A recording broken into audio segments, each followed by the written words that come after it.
Innana, Queen of Heaven and Earth, Her Stories and Hymns from Sumer, by Diane Wolkstein and Samuel Noah Kramer.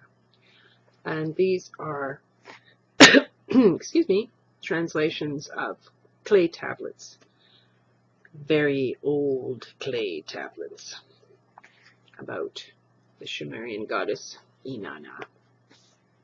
Now I'm just going to read a couple. The Hulupu tree.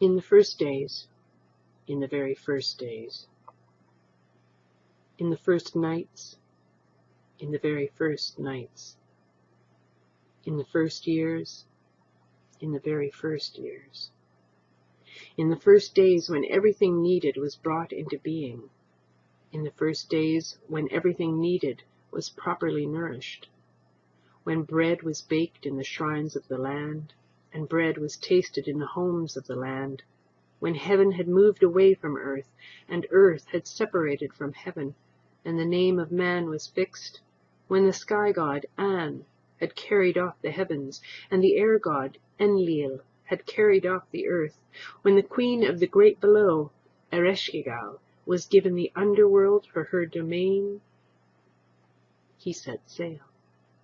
The Father set sail. Enki, the god of wisdom, set sail for the underworld. Small windstones were tossed up against him. Large hailstones were hurled up against him. Like onrushing turtles, they charged the keel of Enki's boat. The waters of the sea devoured the bow of his boat like wolves. The waters of the sea struck the stern of his boat like lions.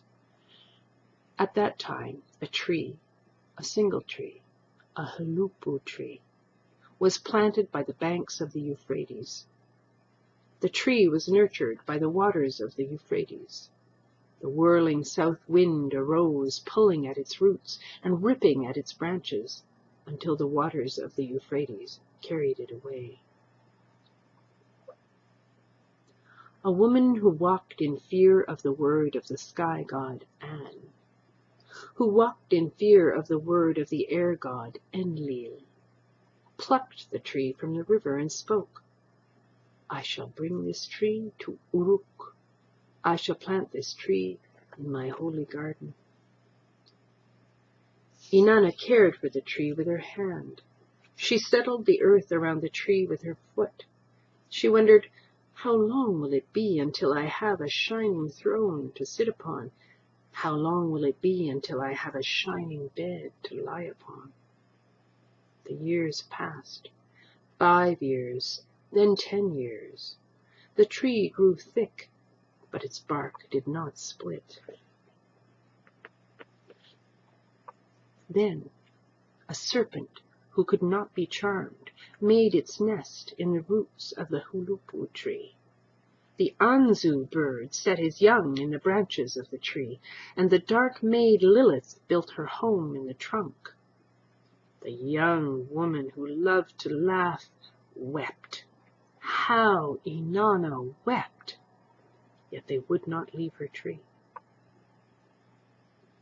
As the birds began to sing at the coming of the dawn, the sun god Utu left his royal bedchamber.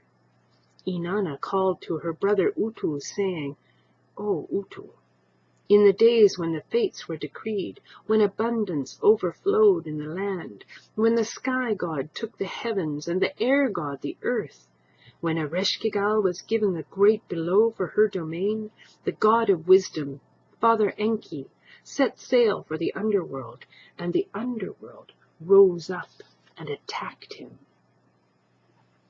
At that time, a tree, a single tree, a Hulupu tree, was planted by the banks of the Euphrates.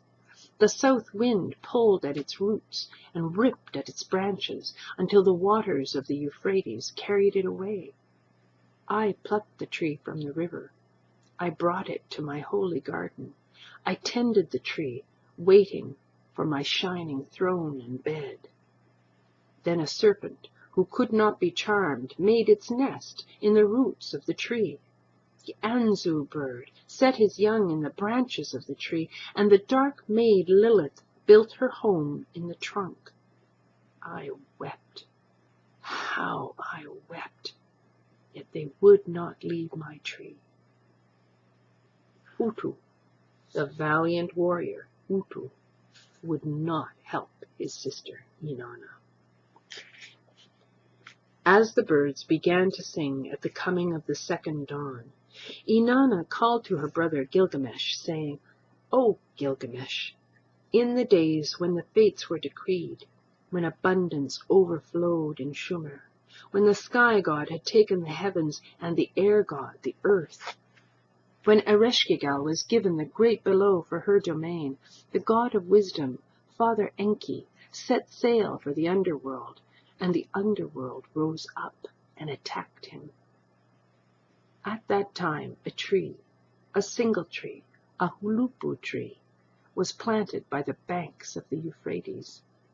The south wind pulled at its roots and ripped at its branches until the waters of the Euphrates carried it away. I plucked the tree from the river. I brought it to my holy garden. I tended the tree, waiting for my shining throne and bed. Then a serpent who could not be charmed made its nest in the roots of the tree. The Anzu bird set his young in the branches of the tree, and the dark maid Lilith built her home in the trunk. I wept. How I wept! Yet they would not leave my tree. Gilgamesh, the valiant warrior, Gilgamesh, the hero of Uruk, stood by Innana. Gilgamesh fastened his armor of 50 minas around his chest. The 50 minas weighed as little to him as 50 feathers. He lifted his bronze axe, the axe of the road, weighing 7 talents and 7 minas, to his shoulder. He entered Innana's holy garden. Gilgamesh struck the serpent who could not be charmed. The Anzu bird flew with his young to the mountains, and Lilith smashed her home and fled to the wild, uninhabited places. Gilgamesh then loosened the roots of the hulupu tree, and the sons of the city who accompanied him cut off the branches. From the trunk of the tree he carved a throne for his holy sister. From the trunk of the tree Gilgamesh carved a bed for Innana. From the roots of the tree she fashioned a puku for her brother. From the crown of the tree Innana fashioned a miku for Gilgamesh, the hero of Uruk.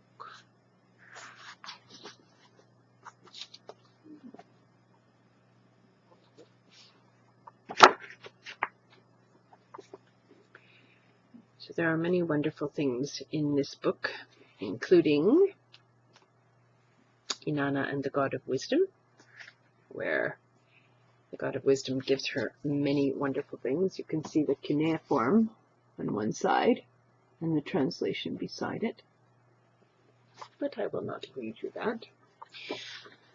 There is the very wonderful, there is the courtship of Innana and Dumuzi. I must admit, I thought he was a bit of a toad. And there is the very wonderful descent of Innana into the underworld, where she meets her sister Ereshkigal. And that is one of my favorites, but I'm not going to read it to you. No, indeed. I am going to skip ahead and just read a couple of very short pieces. The Lady of the Evening.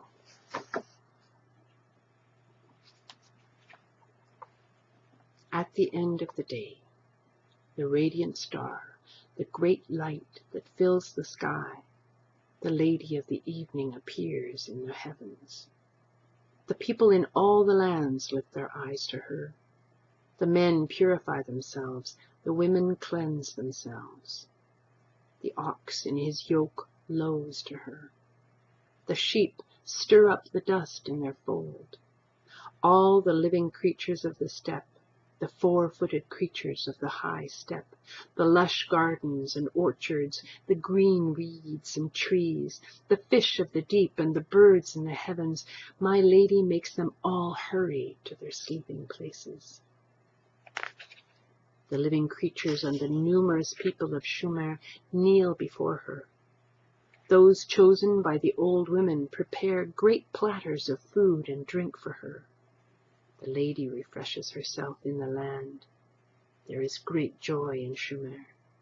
The young man makes love with his beloved. My lady looks in sweet wonder from heaven. The people of Sumer parade before the holy Innana. Innana, the lady of the evening, is radiant. I sing your praises, holy Innana. The lady of the evening is radiant on the horizon.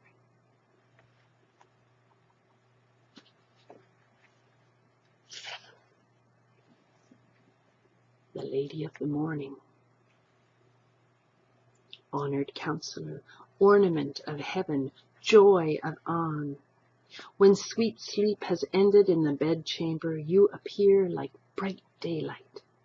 When all the lands and the people of Sumer assemble, those sleeping on the roofs and those sleeping by the walls, when they sing your praises, bringing their concerns to you, you study their words. You render a cruel judgment against the evildoer. You destroy the wicked. You look with kindly eyes on the straightforward.